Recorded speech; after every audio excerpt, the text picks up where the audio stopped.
Okay, so this is percent. And notice the percent is going to be the ratio. And it's going to be comparing the number to 100. Because remember, 100%. Okay? So let's go to example 1. Use a 10 by 10 square grid to model 17%.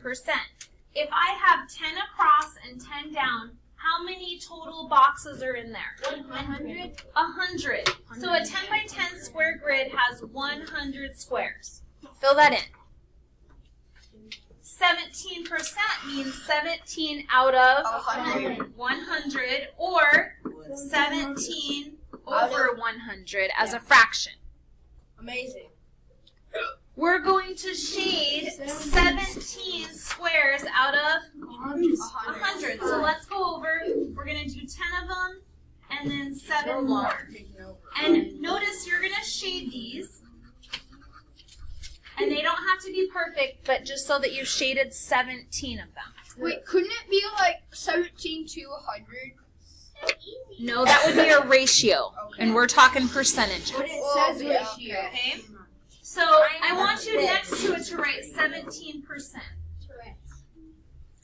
Because every time you shade in on a 100 grid, I want you to think back to the, if I shaded 17 squares, that's 17%.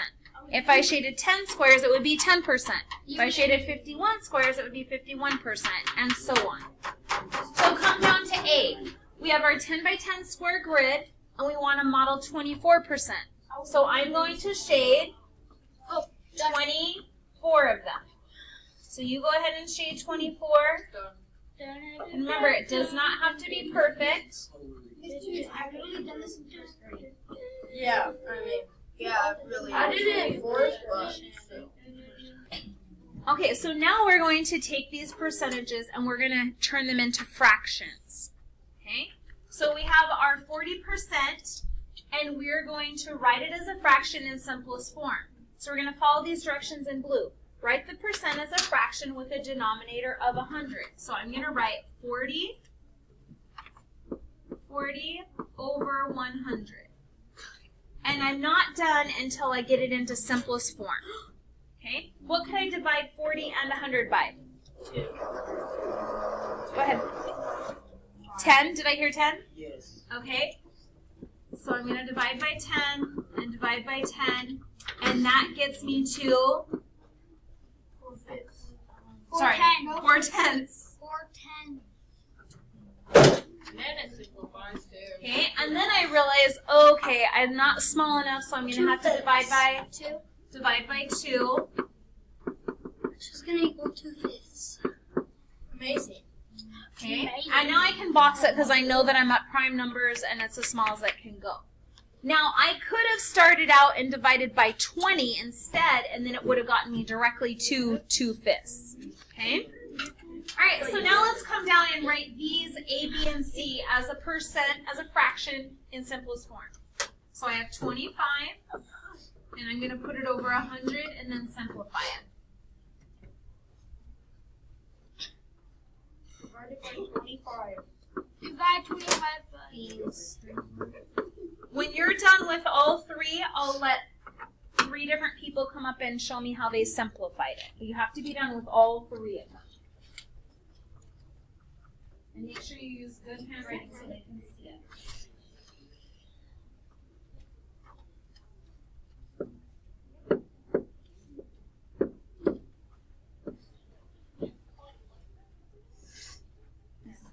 Okay, this looks excellent. Notice how they divided by 25 on the top and the bottom, and the simplified version was 1/4. Now, you could have divided by something smaller, but you would have had to do it more times. As long as you ended up with 1/4, you're fine. Same thing over here, divided by 20 and got me right to 2/5.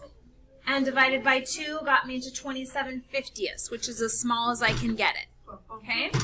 All right, let's go to the back side. And now we are taking our percentages, and on the front we were turning them into fractions. On the back we're going to turn them into decimals. Okay? So there's 2 methods to turn our percentage into a decimal. Okay, there's method 1 and there's method 2. We're going to do both of them right now. So for method 1, we start out with what we did on the front. We turn it into a fraction. So 24% is 24 over 100. Write that down. Got it. And then once we have it turned into a fraction, we go, oh, I know how to turn that into a decimal. I'm just going to divide it. Have we done that before in the past? Yeah. So we take the number that's on top, it goes inside the house, and we divide it. So 24 divided by 100. 0.24. And that's going to equal 0.24. Okay? What if I told you there was an even faster way? I would do it. You would want to do it. Okay? Let's come over here to our remember and read this. To divide by 100, circle 100, move the decimal point 2, circle the word 2, places to the left. Underline the left. Okay? To divide by 100, we're going to move the decimal point 2 places to the left. That's smart. Okay? So we're going to take our original number, which was 24%. So I take my number 24 and I fill in my decimal, which is going to be right after the 4. Okay? And now that I've placed my decimal, I'm going to move it 2 places to the left. Okay? Now my decimal is right here and I can rewrite it as 0.24 and put a box around it because that is my final answer.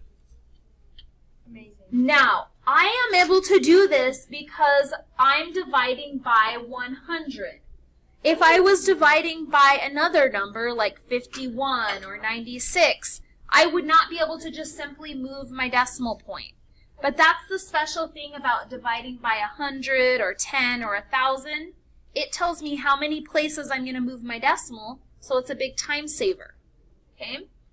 Why did I move this 2 places when I'm dividing by 100? Can anybody tell me why? Leif. 10 would be 1 space. Okay, 10 would move 1 place. And it does that because it has 2 100 would do it, it has 2 zeros. Right, and 100 would move it 2 places because it has 2 zeros. That's exactly right. So this will work with any numbers with a base of 10. However many zeros it has determines how many places you're going to move the decimal to the left. What about that 123? Well, let's go and look at our 123%. Put your decimal in and move it 2 places to the left. Oh, that's easy. And now it is 1.23. So Let's try our 4. 4.0. Okay. Notice I move it 1 and then I go, oh, I don't have 2 jumps. 0.04. And so I would add a 0 so that I could go 1 more, and that gives me 0.04. I knew that. Okay. Place it on 72, move it 2 jumps, and you end up with 0.72. Can I do the last one? Is this like our homework? Your homework, these will be on your homework. So easy. Oh my gosh. Now, when you are required to do your work on these, you either have to show me your division to get the decimal, or you have to show me your jumps on how you got your decimal. Jumps are easy. Okay? So show me your jumps or show me your division to show your work. I'm a jump. Okay? Now I want you to go ahead and do your check it out. When your check it out is done, you can come back and check your answers, and then we will move on to your homework. Okay, so this is what your check it out should look like. If you have all of these answers correct, you can move on to your homework.